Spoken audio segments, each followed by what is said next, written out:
Hello everyone, आप सब कैसे हैं? मैं उम्मीद करता हूं कि बहुत अच्छे होंगे और अपनी पढ़ाई को बहुत अच्छे से कर रहे होंगे। मैं आकाश कुमार बढ़ाना आईसीटी वर्चुअल क्लासरूम में आपका बहुत बहुत स्वागत करता हूं मेरे प्यारे बच्चों। जैसे आपको पता है मेरे प्यारे बच्चों, बेसिकली हमारी आपका मेरे प्यारे बच्चों आ, जो है हमारी 10th क्लास है मेरे प्यारे बच्चों। 10th क्लास में हम लोग देख रहे हैं इकोनॉमिक्स, और इकोनॉमिक्स के अंतर्गत आप लोग देख सकते हैं हमारा चल रहा था आ, आपका मुद्रा और शाख चैप्टर को हम लोग पढ़ रहे थे। क्लियर होना चाहिए। तो कल हम लोगों ने क्या क्या देखा इसके अंतर्गत? मुद्रा को समझने का प्रयास किया कि मुद्रा क्या है। वस्तु विनिमय का माध्यम भी हो सकती है, एक्सचेंज का माध्यम है मुद्रा। क्लियर है? इस रूप में हम लोग इसको देख सकते हैं। क्लियर है? तो इतना आप लोग देख चुके थे। अगर कोई डाउट, कोई क्वेरी किसी बच्चे का, एक बार देख लीजिए।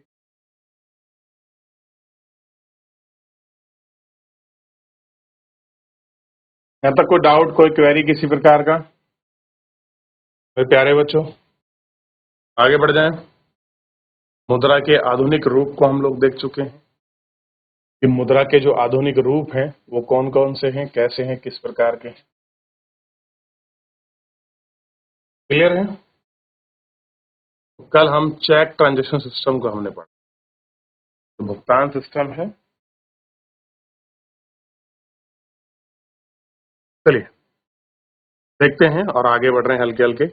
इस तरह हम देखते हैं कि मांग जमा में मुद्रा अनिवार्य लक्षण है। जो मांग जमा है उसमें आप देख सकते हैं ये कैसा है, अनिवार्य लक्षण। मांग जमा के बदले चेक लिखने की सुविधा से बिना नगद इस्तेमाल इसका कीना सीधा भुगतान करना संभव हो जाता है। तरीका क्या है कि अनिवार्य लक्षण क्या है कि चेक लिखने की सुविधा के बिना ही नगद का इस्तेमाल सीधा भुगतान संभव हो जाता है। चूंकि मांग जमाओं को मांग जमाओं को करेंसी के साथ साथ व्यापक स्तर पर भुगतान का माध्यम स्वीकार किया जाता है। जो भुगतान का माध्यम है हम उसको स्वीकार करते हैं, उसको एक्सेप्ट करते हैं कि कैसा माध्यम है, क्या इसका मीडियम है। इन सबको हम लोग एक एक करके गौर करके बहुत अच्छे से देखते हैं। आधुनिक अर्थव्यवस्था में इसी को मुद्रा समझा जाता है। आप बैंकों को भुगतान की याद होगा, बैंकों के लिए जमा के बदले कोई मांग जमा भुगतान नहीं होगा।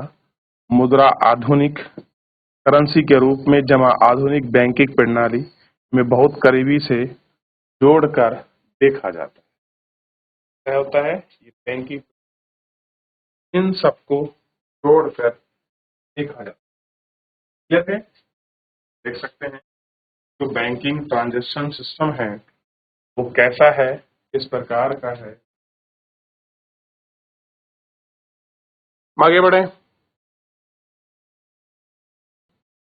बैंकों की ऋण संबंधी गतिविधियां, बैंक कैसे आपके ट्रांजैक्शन सिस्टम में जो ऋण है उसको, ऋण को एक्टिवेट करती हैं, ऋण को एक्टिव करती हैं, ऋण को कैसे चलाती हैं, देखने का काम हम क्लियर है।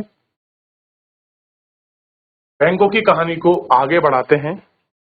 बैंक जनता से जो धन जमा करते हैं, स्वीकार करते हैं। जमा स्वीकार कहते हैं जो बैंक अपने पास पैसा रखती है उसका क्या करते हैं, यह एक दिलचस्प क्रियाविधि का की तरह काम करती है। बैंक जमा रकम एक छोटा सा हिस्सा अपने पास नगद रूप में रखता है।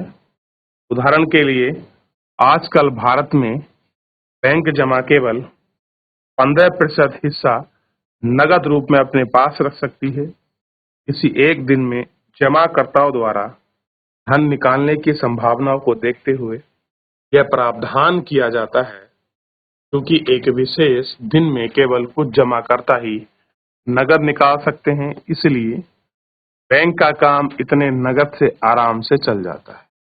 तो बैंक केवल 15% ही अपने पास लिक्विडिटी में रखती है। लिक्विडिटी यानी कि आपके तरलता मतलब कैश फ्लो, यानी कि पैसे में रखती, बाकी सब उसको वो सीआरआर के रूप में रिजर्व रखती है, कुछ एसएलआर के रूप में, कुछ एलएफटीएफ के रूप में रिजर्व रखती है। बैंक जमा राशि का एक बड़ा भाग ऋण के लिए हमेशा इस्तेमाल करती है और एक बहुत बड़े भाग को वो हमेशा ऋण देती है। क्या करती है?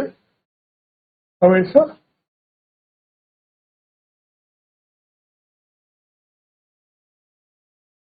गतिविधियों के लिए ऋण की मांग बहुत महंगी रहती है।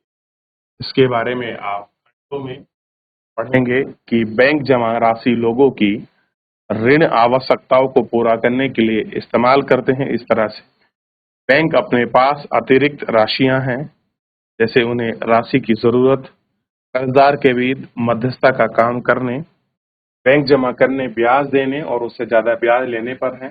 कर्जदार से लिया गया ब्याज जमाकर्ताओं के ब्याज के लिए के बीच का अंतर और आय का एक आपका प्रमुख स्रोत आपका रहता है। क्या रहता है? ये सब आपके प्रमुख स्रोत हैं जो इसमें आय के रूप में या इन सब के रूप में आपके बने रहते हैं।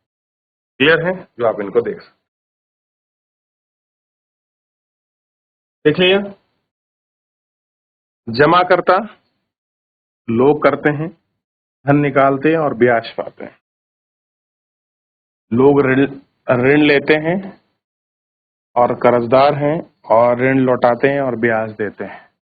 ऐसी तो होता है, लोगों ने पैसा जमा किया, वो पैसा लोगों ने जो आपके कर्जदार हैं उन कर्जदारों को वो पैसा आपका ब्याज पे दे देते हैं। तो फिर बैंक उन इसी ब्याज के दम पर पैसा कमाती है। साख की दो विभिन्न स्थितियां। कह रहे जो शाख का मतलब होता है ऋण। कह रहे ऋण की दो विभिन्न स्थितियां हैं। हमारी रोजमर्रा की गतिविधि में ऐसे बहुत से लेन देन होते हैं जहां किसी ना किसी रूप में ऋण का प्रयोग होता है। उधार हमारा तात्पर्य एक सहमति से है। साहूकार कर्जदार धन, वस्तु और सेवा मुहैया कराता है और बदले में भविष्य में कर्जदार से ही भुगतान करने का वादा लेता है।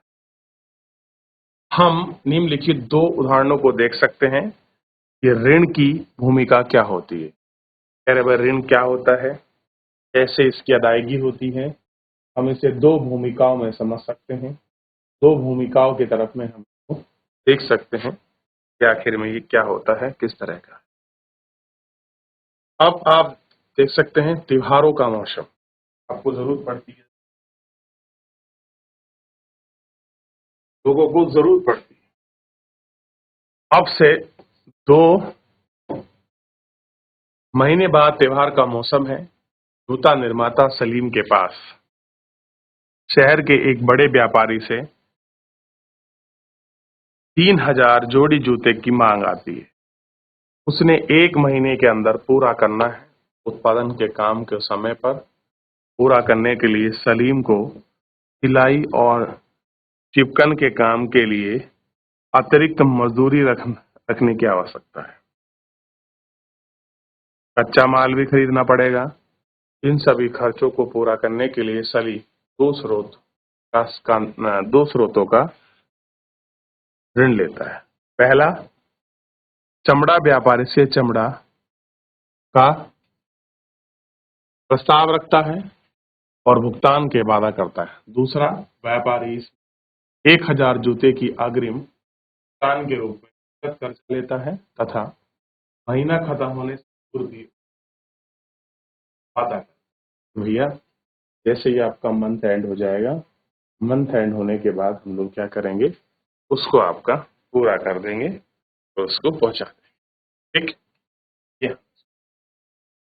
महीने के आखिर में सलीम जूता पहुंचाने का काम होता है और अच्छा खासा लाभ होता है और उधार के लिए धन की अदायगी भी कर देता है। जो धन है उसकी अदायगी भी ये लोग, तो आपको इस तरीके से इसमें पूरा दिखाई देगा क्या धन है, क्या धन की अदायगी है, इनको हम लोग समझ सकते हैं। और कैसे कुछ होता है, क्यों धन आता है, किस तरीके का कोई है।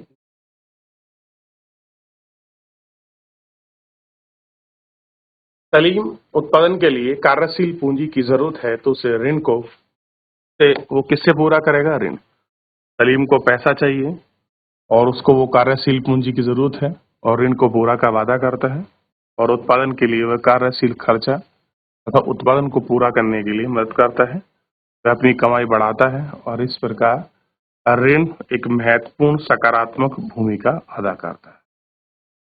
क्या करता है ऋण? एक सकारात्मक महत्वपूर्ण भूमिका।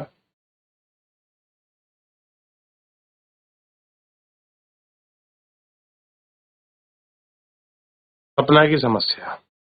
एक छोटी किसान सपना 3 एकड़ जमीन में मूंगफली उगाती है। उम्मीद पर फसल तैयार होने का कर्ज को अदा कर देगी। खेती खर्चों के लिए साहूकार से ऋण लेती है। फसल पर कीटनाशकों के हमले, फसल बर्बाद हो जाते हैं। हालांकि सपना फसल महंगी कीटनाशक दवाई छिड़कती है, कोई खास फर्क नहीं पड़ता। साहूकार को कर्ज लौटाने में असफल रहती है और साल के अंदर कर्ज बढ़ती रकम है और अगले साल सपना सपन देखती है और दोबारा उधार देती है। इस साल सामान्य रहता है लेकिन इतनी नहीं होती कि वह अपना कर्जा वापस कर सके और वो कर्जे में फंस जाती है। इस फसल के ऊपर वो काम किया था कि भाई मैं कीटनाशक लगा दूं, कीट नहीं लगे, फसल वापस होगी, तो वो फसल भी वापस नहीं। उसे कर्जा चुकाने के लिए अपनी जमीन का कुछ हिस्सा बेचना पड़ता है। ऐसा है, कुछ हिस्सा आपका बेचना पड़ता है, ठीक। और ये सारी चीजें दिखाई देती। ग्रामीण क्षेत्रों में साग की मुख्य मांग फसल उगाने के लिए है। फसल उगाने में बीज, खाद, कीटनाशक, दवाई, पानी, बिजली, उपकरण इत्यादि की मरम्मत काफी खर्चीला होता है। इन आगतों को खरीदने और फसलों की बिक्री होने में कम से कम 3 से 4 महीने का अंतराल होता है। आमतौर पर किसानों के आरंभिक उगाने के लिए उधार देते हैं और फसल तैयार होने के बाद फसल कर देते हैं। उधार की अदायगी मुख्यतः फसल की कमाई पर निर्भर है। कैसा है? फसल की अदायगी पर निर्भर है। सपना के मामले में फसल बर्बाद होने से कर्ज की अदायगी असंभव हो जाती है। अब सपना को इस फसल के बदले वो पैसा चुकाना था, फसल ही नहीं रही, फसल बर्बाद हो गई, ऐसे में उसको कर्जा चुकाना असंभव हो जाता है। कर्जा उतारने के लिए अपनी जमीन का कुछ हिस्सा बेचना पड़ता है और सपना की वजह से ही कमाई बेवजह उसकी स्थिति में बदतर कर दी जाती है।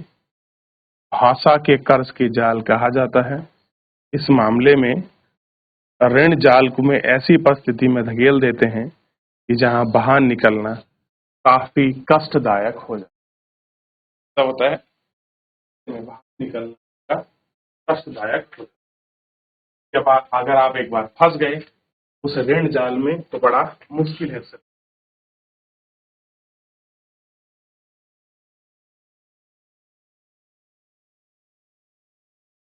हो गया?